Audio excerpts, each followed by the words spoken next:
está dando glória a Deus? Você que está aí do outro lado da telinha, seja bem-vindo em nome de Jesus. Glória a Deus. Sinta-se à vontade. Aleluia. Glória a Deus. Você pode levantar a sua mão comigo e dizer: entra na minha casa com a sua glória, Senhor. Sim, vamos lá de novo. Entra na minha casa com a sua glória, Senhor. Amém?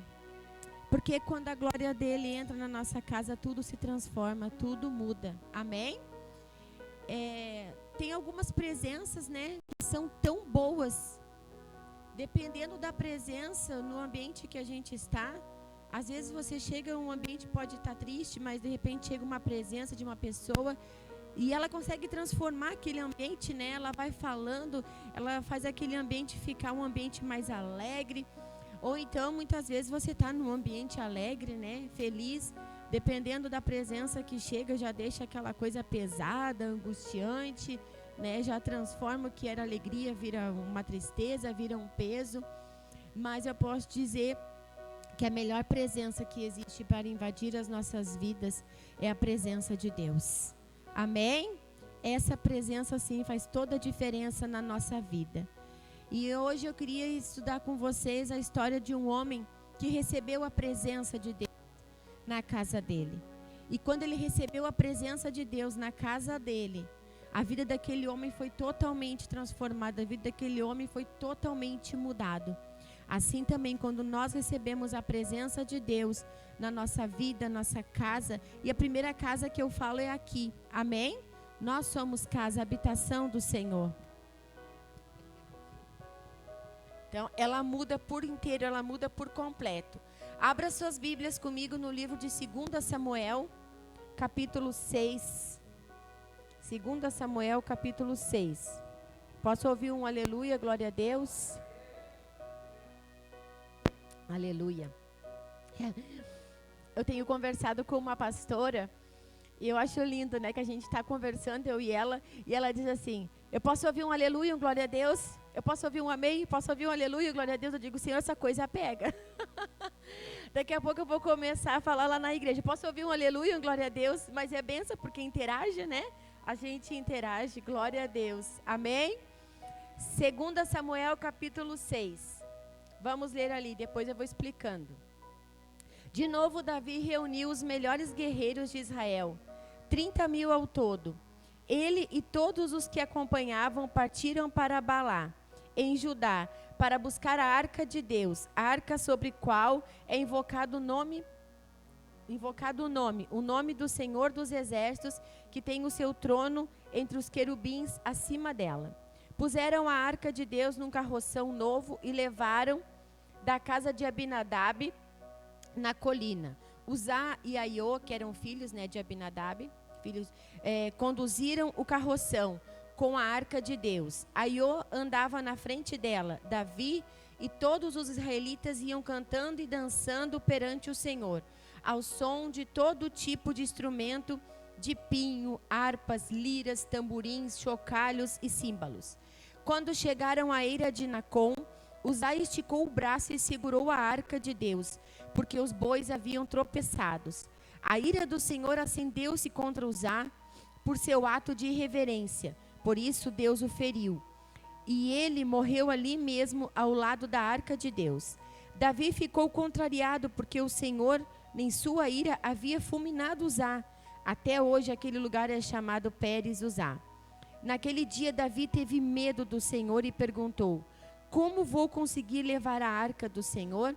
Essa é uma pergunta que todos nós devemos fazer todo dia.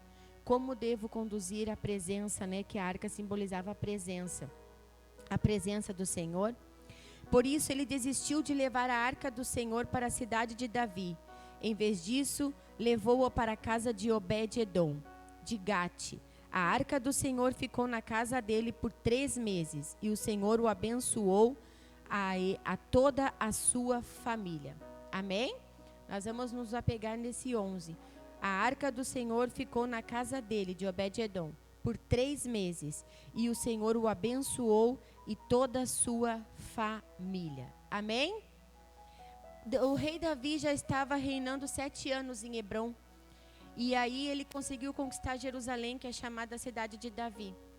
E aí então, quando ele conseguiu conquistar Jerusalém, ele falou: agora eu quero trazer a arca. A arca que Deus dos tempos de Saul tinha sido esquecida. Saul reinou por 38, 40 anos, mas nunca se lembrou da arca. O rei Davi, quando conseguiu conquistar Jerusalém, ele se lembrou da arca e falou: agora eu quero trazer a arca. E ele foi ver onde estava a arca. E a gente, se voltar um pouquinho mais, a gente vai ver que a arca ficou 7 meses em Asdote, mas ali pessoas morreram. Eles achavam que a arca trazia maldição. Então, eles devolveram a arca. Aí a arca foi 20 anos para casa. É muito mais compridinho, mas eu estou resumindo, amém? E aí levaram para Abinadab. E lá na casa de Abinadab, a arca ficou por 20 anos. Por 20 anos ela estava lá. Abre a sua Bíblia em 1 Samuel 7, já está, né? 1 Samuel 7:12, só para você conferir. 1 Samuel 7:12. Vai falar bem assim.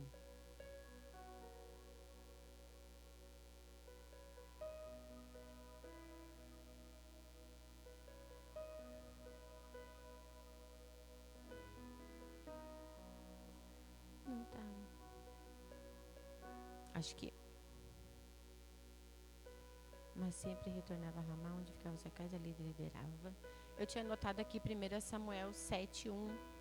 Os homens, ali ó, 7:1. Os homens de Kiriat e Jearim vieram para levar a arca do Senhor. Eles levaram para a casa de Abinadab na colina e consagraram seu filho Eleazar para guardar a arca do Senhor. A arca permaneceu em Kiriat Jearim muito tempo, foram 20 anos, e todo o povo de Israel buscava o Senhor com súplicas. Amém? Então ele foi lá na casa de Abinadab e a arca tinha ficado lá por 20 anos e trouxe. Só que a arca na casa de Abinadab ficou lá por 20 anos e por 20 anos não aconteceu nada. Então, às vezes eu posso estar na igreja por muitos anos, eu posso estar servindo ao Senhor por muitos anos, mas eu posso ser apenas um religioso. E não vai haver mudança nenhuma, não vai trazer resultado nenhum. A arca ficou 20 anos na casa de Abinadab. E ali naquela casa não trouxe mudança alguma, porque não havia reverência, não havia temor.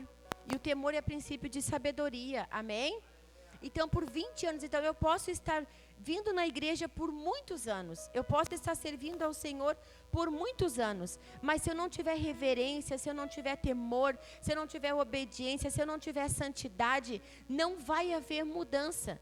Porque não é eu entrei numa igreja que simplesmente as coisas vão ter que mudar, né? Igual eu falei para vocês domingo passado, aquela moça que teve na minha casa, e ela falou: mas eu fui na igreja e não aconteceu nada. Mas é porque não perseverou, não andou em santidade, não andou em obediência. Aí querem que só, como eu falei, né, querem que Deus seja ali o gênio da lâmpada, só esfregue e faça o pedido e as coisas aconteçam. Então, por 20 anos, aquela arca ficou lá e não houve nenhuma reverência diante dela. Não houve temor diante dela. E aquela arca simbolizava a presença de Deus. Amém? Na época, ela era visível por causa da arca. Mas hoje, a presença de Deus, ela é invisível, mas ela é real. Ela está dentro de nós. Ela está conosco. Só que se a gente não andar em santidade, se a gente não andar em temor, em obediência, não vai trazer resultado algum sobre as nossas vidas. O que faz dar o resultado, a diferença, até pelo contrário, né? Se a gente não andar em temor, a presença se afasta, né? Porque ela não é honrada naquele lugar, ela não é reverenciada naquele lugar, então ela se afasta. Mas se a gente andar em reverência, em temor, pode ter certeza, a presença de Deus, ela vai fazer toda a diferença. Amém? Davi, na primeira vez, ele tentou trazer a arca. Só que Davi não consultou. Porque lá em Êxodo, Deus dá as instruções para Moisés. como é que a arca deveria ser carregada. Não só a arca, mas os utensílios do lugar santo e do santo dos santos. Porque havia o átrio, que era o pátio, havia o lugar santo e o santo dos santos, quando era construído o tabernáculo na época de Moisés. Amém? E lá havia regras, lá havia, Deus passou para Moisés, a arca e os utensílios, eles vão ser carregados de forma diferente. A arca, ela tem que ser coberta com um tecido azul, púrpura, né? E não pode ser vista. Ela não pode ser vista. As pessoas que carregavam a arca, elas ficavam do lado de fora. E tinha aqueles lá dentro que preparavam a arca e os utensílios para quando a nuvem se mexesse, eles se mexiam também. Então, todo o tabernáculo tinha que ser desmontado e tinha que ir para onde a nuvem ia. Quando a nuvem parasse, eles montavam tudo de novo. Amém? E tinha como é que eu posso dizer assim, um povo especial chamado coatitas. Os coatitas é que tinham que carregar a arca. Só eles podiam carregar. Nenhum outro poderiam carregar, porque havia uma descendência ali de levitas. Amém? Se você for ler a Bíblia, vai ter coatitas, Jerutum, esses daí são todos levitas responsáveis por carregar a arca e os utensílios que havia no templo. E Davi não consultou. E ele foi lá naquela empolgação, né? Na empolgação, eu quero trazer a arca, quero a presença de Deus aqui em Jerusalém, coisa e tal. E às vezes a gente na empolgação também, né? Vamos fazer isso, mas vamos fazer aquilo, vamos fazer aquele outro, e faz projeto e tal, mas não ora, não apresenta a Deus. Vou fazer do meu jeito, não se consagra, né, no ministério, não busca ler, faz as coisas assim, do seu jeito, como acha que quer servir a Deus, do seu jeito. Um tempo é fiel nos dízimos, outro tempo já não é fiel nos dízimos, um tempo está na igreja, outro tempo já está lá fora, e vai servindo a Deus conforme acha, não, mas dá para ser assim, Deus aceita assim, não tem nada a ver, né, isso, não. As coisas não podem, as coisas elas têm um jeito certo, amém? E o jeito certo é o jeito de Deus. Todos nós queremos carregar a presença de Deus. Todos nós queremos ter a presença de Deus em nós, porque essa presença faz a diferença. Mas para a gente ter essa presença, a gente não pode andar de qualquer jeito. A gente tem que andar de um jeito certo, debaixo da palavra de Deus, debaixo da ordenança do Senhor. Amém? É desse jeito. Então Davi representa muitas vezes nós, na empolgação, fazer acontecer. Você orou? Seja um projeto pessoal, seja um projeto ministerial. Você orou? Recebeu uma direção de Deus? Apresentou? Veio uma proposta? Eu vou orar, vou colocar na presença, que a Bíblia fala que o homem faz planos, mas quem executa é Deus. Então, será que isso é? Vamos orar. Vamos colocar na presença, Senhor, eu quero muito, eu desejo muito, mas eu quero que seja da Tua forma, debaixo da Tua vontade. É isso que Tu quer, é isso que Tu tem, essa é a Tua vontade para a minha vida. Como é que eu faço? E aí a gente vai orando e Deus vai dando a direção, amém? Deus vai mostrando o caminho. E Davi, naquela empolgação, na motivação errada ali, de trazer, colocou numa carroça. Colocou a arca numa carroça e ela foi trazida por bois. E não era assim, a presença de Deus não é para ser carregada por animais, a presença de Deus é para ser carregada por nós, amém? Os coatitas carregavam aqui, ó. Algumas outras coisas eram carregadas nas carroças. Aí, claro, o caminho ficava mais fácil, não é tão cansativo, mas para quem quer carregar a presença de Deus, vai ser mais cansativo, vai exigir mais renúncia, vai exigir mais sacrifício, enquanto que os outros andavam a pé, sem esforço nenhum, e a carroça e os bois levavam ali os outros instrumentos, os outros utensílios, a arca e alguns outros utensílios não. Era carregado no ombro. É sacrifício, é renúncia, é pagar um preço a mais, e carregar a presença de Deus vai exigir isso de nós. Um pouco mais, né? Negar a si mesmo, tomar a sua cruz, amém? Aquele que quiser vir após mim, negue-se a si mesmo, tome a sua cruz, né? Então é renunciar é abrir mão. Essa seria a minha vontade, mas a vontade do Senhor é essa. Então, a que vai prevalecer é a vontade dele.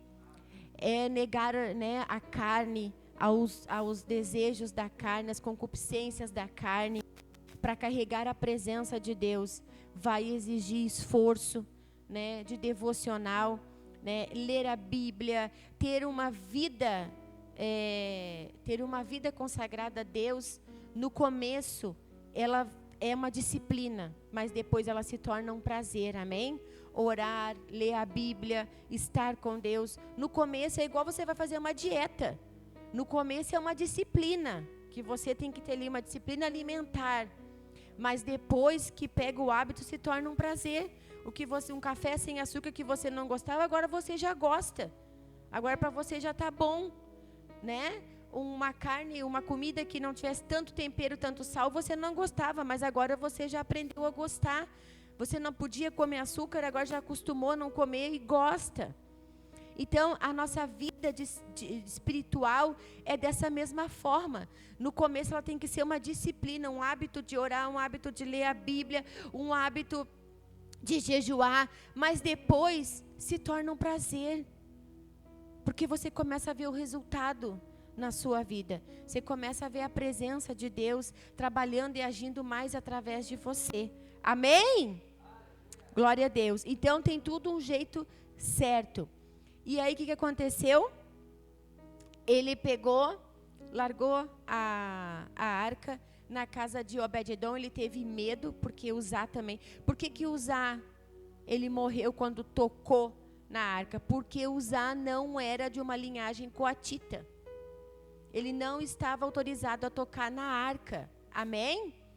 E ele tocou na arca. E por isso que ali veio a ira de Deus e se acendeu, porque infelizmente Davi não procurou saber direitinho quem poderia tocar, como que tinha que ser carregado, de que forma que teria que fazer. Então ele teve medo pela morte de Uzá, ele teve medo, parou e deixou a arca na casa de Obed-edom. Amém?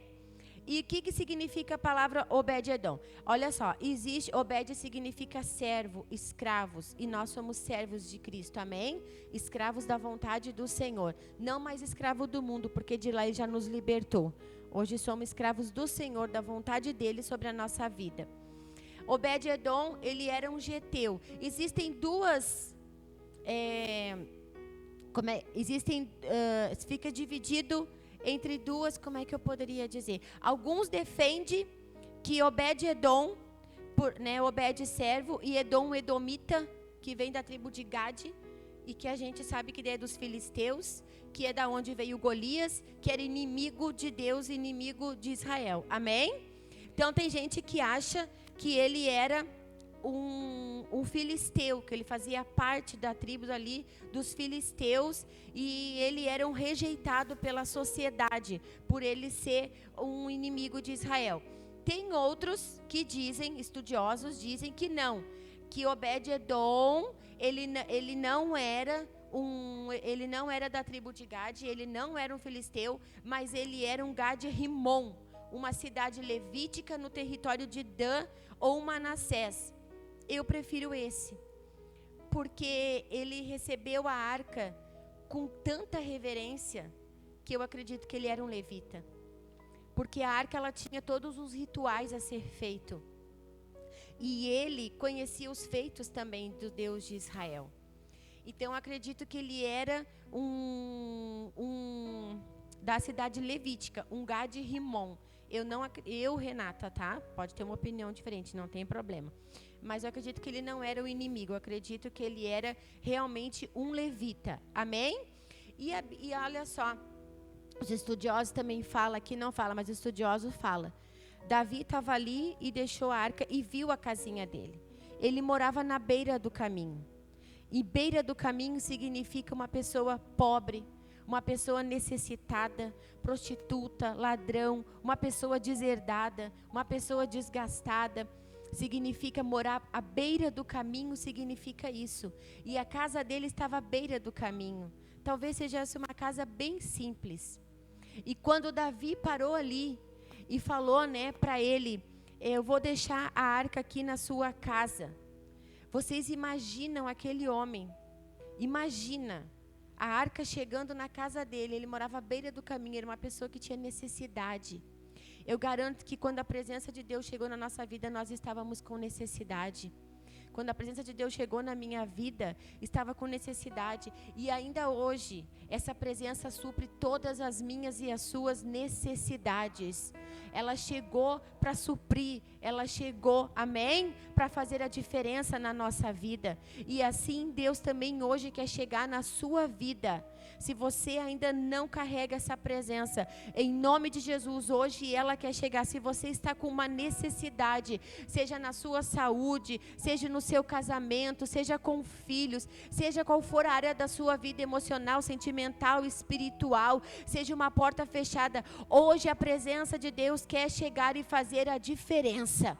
Um dia ela chegou na casa de Obed-Edom, um dia ela chegou na minha e na sua, e hoje quem sabe ela quer fazer a diferença na sua vida. Você que está aí do outro lado nos assistindo, ou você que está aqui sentado e chegou com uma necessidade, a presença de Deus hoje quer entrar e quer fazer a diferença.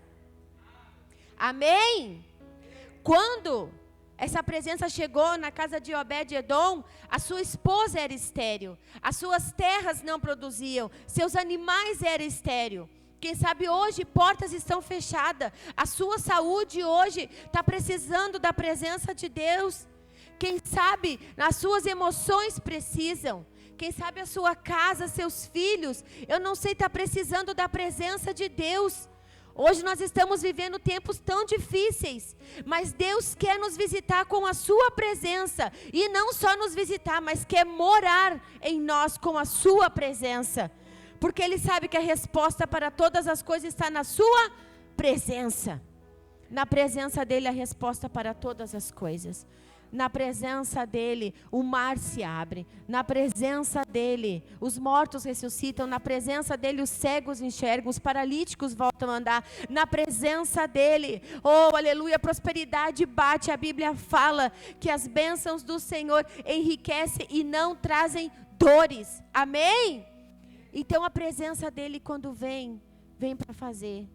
Então, ele aproveitou aquela oportunidade, Obed-Edom aproveitou a oportunidade. O quê? A arca está aqui, está batendo na minha porta. Claro que eu vou querer. A esposa dele era estéril, as terras dele estavam estéreis, o casamento dele não estava bem, o casamento dele. Você imagina, a esposa não podia ter filhos, a terra não dava fruto, o gado não estava produzindo, a vida dele estava cheia de necessidade. Quando bateu ali a oportunidade, quando chegou a arca, a gente tem que estar atento, as oportunidades vão bater a nossa porta e a gente tem que ter discernimento. Amém? Bateu e ele disse, pode entrar. Ei, a oportunidade está batendo hoje. Abra o seu coração e deixe Deus entrar na sua vida, na sua casa. Apocalipse 3:20 diz, eis que estou à sua porta e bato. Se você abrir, eu entrarei e cearei. Qual é a porta que Deus não pode abrir? Só nós podemos, é a porta do nosso coração. É só nós que podemos abrir essa porta. Amém? Jeremias 29:11 também fala bem assim, ó. Porque eu que conheço os planos que tenho para vocês, diz o Senhor, planos de fazê-los prosperar e não de lhe causar dano, planos de dar-lhe esperança e um futuro. Deus tem um futuro para mim, Deus tem um futuro para você. Mas quando Ele chegar, a gente tem que abrir o coração e deixar essa presença entrar. Não mais resistir a essa presença, mas deixar essa presença fazer morada. Porque Deus tem bons planos para nós. Amém? Deus tem bons planos para a minha vida e para a sua vida. Ele abriu a porta, Ele deixou, Ele não perdeu a oportunidade. Era a oportunidade que Ele precisava, para que a vida dele fosse totalmente transformada. E quando Jesus bateu a porta do nosso coração, Ele entrou e Ele transformou as nossas vidas, amém? Ele transformou as nossas vidas, e Ele quer transformar muito mais. Ainda Deus tem muito mais para fazer na minha vida, na sua vida. Deus tem muito mais, a gente tem muito mais propósito de Deus para viver nessa terra ainda. Mas a gente só vai conseguir com a presença dele na nossa vida. Amém? Glória a Deus. Louvado seja o teu nome, Senhor. Agora, toda a conduta daquela casa havia mudado. Quando a presença de Deus chega na nossa vida, a gente muda o nosso comportamento. A gente muda a nossa conduta. A gente muda o nosso estilo de vida.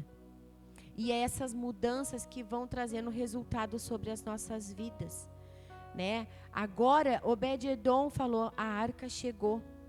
Eu imagino ele colocando a arca ali na casa dele. Eu imagino ele nas madrugadas se levantando, com reverência, dobrando o joelho e orando. Eu imagino ele clamando, ele e a esposa dele, Senhor, muda a minha sorte, muda a minha vida. Essa é a oportunidade que eu preciso. Tu estás aqui.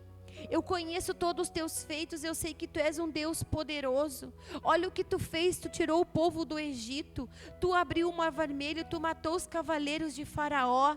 Eu conheço, tu proveu comida para aquelas pessoas enquanto estavam no deserto. Tu não deixou que faltasse o calçado, a roupa. Tu não deixou, Senhor, em todo o tempo, tu não os desamparou. Tu ficou com eles. E, Senhor, a minha vida agora está assim. A minha mulher não pode ter filhos. A minha terra não está produzindo, Senhor. O meu gado está estéril. Nós estamos totalmente necessitados. Mas eu oro a Ti, ó Deus. Eu oro e te peço. Muda, Senhor, a minha história. Muda a minha vida, Senhor.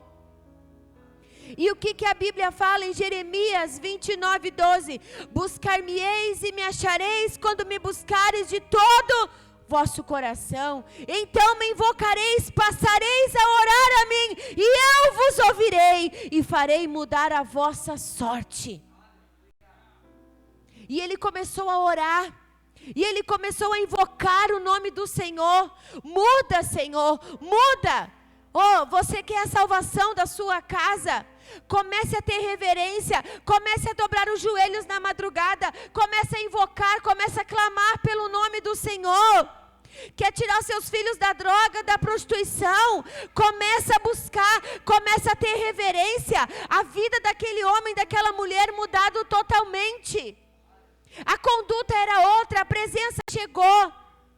E quando a presença chega, ela vai exigir de nós um novo comportamento, mudanças. Não mais gritaria, não mais discussões, não mais fofoca, não mais brigas, não mais de qualquer jeito. Mas agora andando com temor, com santidade e com reverência. Dobrando o joelho e dizendo, Senhor, eu estou desempregado, abre uma porta de emprego para mim, Senhor. Bater, invocar o nome do Senhor, invocar, clamar, clame a mim, e eu te responderei, anunciarei-te coisas grandes. A mudança foi geral naquela casa. A vida deles agora, meu Deus, a presença de Deus, a presença. Eu já tenho a presença. O que está acontecendo? Se a presença está em mim, por que as coisas não estão acontecendo? Eu estou andando do jeito certo? Como é que eu estou carregando a presença de Deus de uma forma desleixada? Eu não estou orando, eu não estou jejuando, não estou fazendo devocional, eu não estou buscando, eu não estou indo no culto, eu não estou tomando ceia, eu não estou andando conforme Deus quer, porque a cura não está chegando. Porque as coisas não estão acontecendo, porque o milagre não está acontecendo. Será que a gente está fazendo a nossa parte? Será que a gente está dando o nosso melhor? Será que a gente está sacrificando? É frio, mas eu vou orar na madrugada igual. Não tem problema, eu vou enrolar um cobertor e eu vou orar na madrugada igual. Ah, mas eu estou cansado, mas eu vou ler a Bíblia igual, eu não vou deixar. Aí eu estou irritada, aí eu estou isso. Eu vou fechar a minha boca e eu não vou pecar, eu não vou gritar, eu não vou murmurar, eu não vou reclamar. Eu vou ter domínio próprio, que é fruto do Espírito Santo e Ele está em mim. E eu tenho que ter esse domínio sobre a minha vida. Eu imagino eles ali buscando, aquele casal buscando a presença. Senhor, Tu chegou na nossa casa, Tu chegou na nossa vida para fazer a diferença. Assim como Tu operaste, Senhor, no tempo de Moisés. Oh Deus, no tempo de Abraão, eu conheço quem Tu és. Deus de Abraão, Deus de Isaac, Deus de Jacó. Senhor, assim Tu fez, Senhor, na vida da Sara. Tu abriu o ventre dela, Senhor, ela era estéril, mas ela teve ali, Senhor, o filho da promessa, Isaac, nos braços dela. Senhor, nós queremos filhos. Senhor, nós queremos, Pai, uma vida mais abundante, Senhor. Os nossos gados não reproduzem. Senhor, a minha vida financeira está difícil. Abençoa-me, Senhor, em nome de Jesus. Faz o meu chefe achar graça diante de mim. Senhor, eu quero uma promoção, eu quero um aumento de salário. Oh, Deus, em nome de Jesus, muda a minha sorte, muda a minha vida. Senhor, eu estou assim, eu estou assado, mas Senhor, eu sei que Tu podes fazer, então faz, porque para Ti não há impossível. A conduta deles mudou totalmente. Havia uma grande reverência. Havia um grande temor de Deus naquela casa. A vida deles foi totalmente transformada. Havia oração e havia clamor. E então Deus mudou a sorte de Obed-edom e de sua esposa. 3 meses que a arca ficou naquela casa. A vida deles foi totalmente transformada. O ministério de Jesus foi 3 anos. Ao 3º dia, ele ressuscitou. Nós somos corpo, alma e espírito. Deus Pai, Deus Filho, Deus Espírito. O número 3 na Bíblia, ele tem um grande significado. Jesus foi tentado em 3 áreas no deserto. O número 3. 3 meses. Em nome de Jesus, eu quero profetizar nessa noite. Em nome de Jesus, em 3 meses, Deus vai mudar a tua sorte, da tua casa, da tua família. Em nome de Jesus, 3 meses, aquilo que você tanto busca, aquilo que você tanto clamado diante da presença do Senhor, vai acontecer em nome de Jesus. Haverá salvação, haverá restauração. Em nome de Jesus, o casamento será restaurado, os filhos serão restaurados, a vida financeira será restaurada, o milagre, a cura, em 3 meses vai bater na sua porta. Para a honra e glória do Senhor. Amém. Glória a Deus. Você recebe, você crê?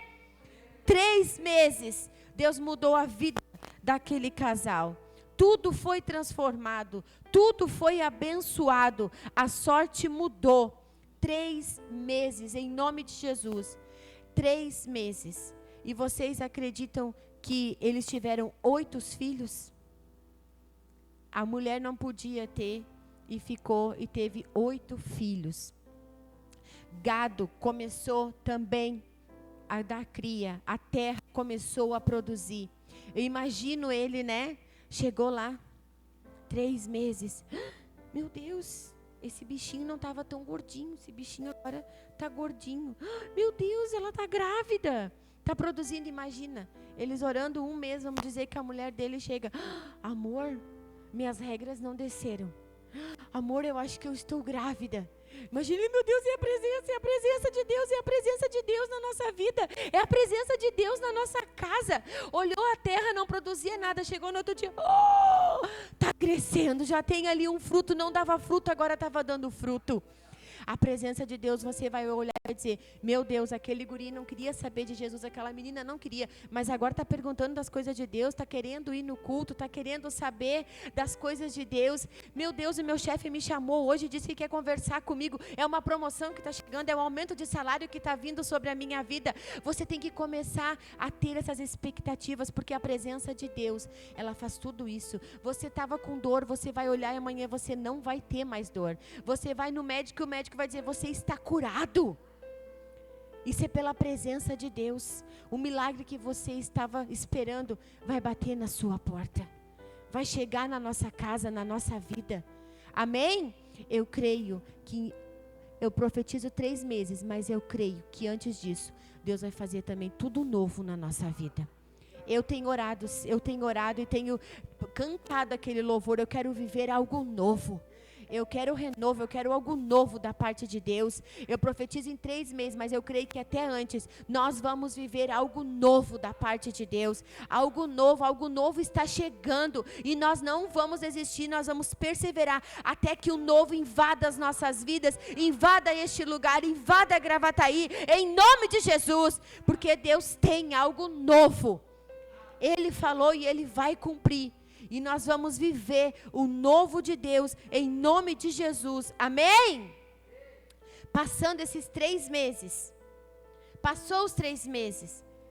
O rei Davi ficou sabendo que Obed-edom estava sendo muito abençoado. Está escrito na Bíblia. E ele falou, então é tempo de eu voltar e buscar a arca.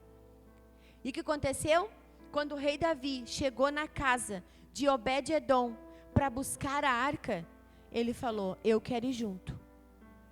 Aonde a presença vai, eu quero estar. Jesus não disse que ele falou lá em João 17, que aonde ele estivesse, nós também estaríamos, sermos um. Amém? E Obed-edom pegou e falou, eu deixo tudo, eu vou deixar tudo. Apesar de Deus estar me abençoando, os meus filhos vão comigo, minha mulher vai comigo. Mas de certo ele vendeu o gado, sei lá o que ele fez, vendeu a terra dele, que agora já não era mais uma terra que não dava fruto, mas agora era uma terra abençoada, amém? Vendeu e foi. E ele foi. E ele falou, eu quero ficar perto da arca, rei Davi. Eu quero ficar perto da presença, eu não quero me afastar dela. Então o rei Davi deixou ele como porteiro da arca de Deus. Ele teve um lugar no templo, ele ficou como porteiro. O que eu vejo isso? Que quando a gente anda junto com a presença de Deus, quando a gente não abandona a presença de Deus, quando a gente reverencia essa presença, quando a gente tem zelo por essa presença, temor por essa presença ela vai fazer a gente viver os nossos propósitos. Ela vai me colocar no meu chamado, para que eu nasci, para o que você nasceu. Essa presença, porque ele não abandonou a presença, ele virou um porteiro, ele teve ali o seu propósito, ele viveu ali o seu chamado. Ele fez parte depois dos 24 horas, dos turnos de adoração. Os filhos dele se tornaram levita. Ele e a descendência dele todinha serviram ao Senhor. Nós e a nossa casa serviremos ao Senhor. Em nome de Jesus, nossos filhos vão viver os propósitos de Deus para a vida deles. E nós também viveremos. Se nós não abandonarmos, se nós ensinar os nossos filhos qual o caminho que eles devem andar. Amém? E se nós não desistirmos, a presença de Deus, ela vai viver o chamado que Deus tem para a nossa vida. Amém? Então ele se tornou ali o porteiro da casa de Deus. Quando amamos a presença, quando reverenciamos essa presença, quando andamos em santidade, com certeza, essa presença vai nos levar a viver os nossos propósitos. Amém? Vamos nos colocar de pé em nome de Jesus. Gostaria de chamar o ministério de louvor em nome de Jesus. Glória a Deus. Ela foi uma palavra mais breve, bem objetiva, que fala que não é de qualquer forma. E eu quero te perguntar como Davi fez a pergunta: de que forma eu devo carregar a presença? Como é que nós estamos carregando a presença de Deus na nossa vida? De que forma nós temos carregado essa presença? Ela não é para ser carregada de qualquer jeito. Ela é para ser carregada com temor, com santidade, com reverência. Às vezes os resultados não estão acontecendo conforme a gente gostaria. E aí colocamos a culpa nos pastores, colocamos culpa em N pessoas. Mas não olhamos para nós mesmos e falamos, não, a culpa não é do pastor, a culpa não é da minha esposa, a culpa não é do meu esposo, a culpa não é do irmão, a culpa não é de ninguém, a culpa é minha. Eu é que não tenho carregado a presença da forma como eu deveria carregar. Eu é que não tenho me entregue totalmente a Deus, ainda sou resistente. Em algumas áreas da minha vida ainda fico resistente. Não me rendo por inteiro ao Senhor. Não obedeço totalmente ao Senhor. Se tiver que deixar, como Obed-edom deixou. Obed-edom deixou o gado, deixou ali tudo para trás, para seguir com a presença, porque ele sabia que a presença é que tinha o destino certo para ele e para a casa dele. Talvez você vai ter que deixar algumas coisas, vai ter que deixar aquele relacionamento que não agrada a Deus, vai ter que deixar algumas amizades que está te afastando do Senhor, algumas companhias. A Bíblia fala que as más companhias corrompem os bons costumes. Talvez você vai ter que deixar a preguiça, vai ter que deixar o celular, vai ter que deixar a Netflix, talvez você vai ter que deixar de mentir, você vai ter que abandonar a masturbação, a fornicação. Vai ter que deixar algumas coisas, mas eu digo, vale a pena abandonar, vale a pena deixar, porque a presença de Deus, ela vale muito mais. A presença de Deus, ela vale muito mais. É essa presença que faz a diferença. Essa presença que nos faz viver os nossos propósitos. Essa presença. Como é que você tem carregado de qualquer jeito? Não, de qualquer jeito não. Tem o jeito certo. E o jeito certo é o jeito de Deus. E quando a gente carrega do jeito dele, a presença começa a transformar a nossa vida. Começa a mudar a nossa casa. Oh, aleluias! Enquanto adoramos, você vai aí pensando como você carregou, o que você tem que deixar, o que você tem que abandonar, se arrepender nessa noite e dizer: Senhor, pela tua presença eu abro mão, pela tua presença eu renuncio, pela tua presença eu sacrifico, pela tua presença, porque eu quero ser o homem e a mulher que tu me criou para ser, Senhor. Eu quero a tua presença que vai fazer eu fluir e romper. Eu quero a tua presença sobre a minha vida, sobre a minha casa, Senhor, me guardando, me livrando, Senhor, me fazendo viver a tua vontade, que é boa, perfeita e agradável. Eu quero a tua presença, eu quero a tua presença, Senhor.